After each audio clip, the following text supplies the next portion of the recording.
बिस्मिल्लाहिर्रहमानिर्रहीम।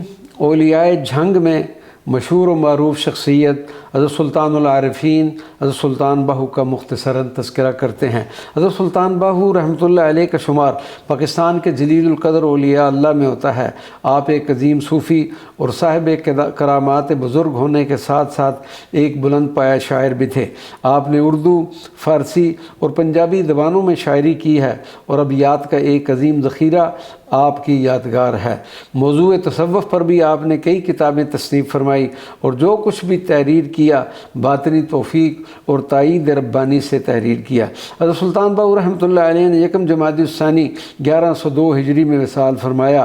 आपके जसद मुबारक को शोरकोट में दरियाए चनाब के किनारे किला में दफन किया गया, लेकिन दरियाई तुग़यानी की वजह से आपको दूसरे मुकाम पर दफन किया गया और एक बार फिर मुहर्रमुल हराम 1326 हिजरी में आपको उस मुकाम से मुंतकिल करके उस जगह दफन किया गया जहाँ पर अब आपका मज़ार मुबारक मौजूद है।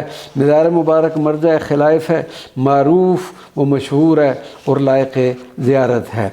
अब हम 18 हज़ारी में एक मुकाम का नाम है, इसमें हज़रत मखदूम ताजुद्दीन 18 हज़ारी का तज़किरा करते हैं। हेड तरीमों से पहले एक मुकाम 18 हज़ारी है। यहाँ पर हज़रत मखदूम ताजुद्दीन हज़ारी का मज़ार मुबारक है जो 18 हज़ारी के नाम से मशहूर व मारूफ़ है। इन बुज़ुर्गों से मुतल्लिक़ हमें सिर्फ़ इतनी ही मालूमात मैसर हो सकी कि आप अफ़गानिस्तान के शहर गज़नी के रहने वाले थे और दरिया के किनारे एक टांग पर खड़े होकर 18,000 नफल अदा किए, जिसकी वजह से आप 18 हज़ारी के लक़ब से मशहूर हुए।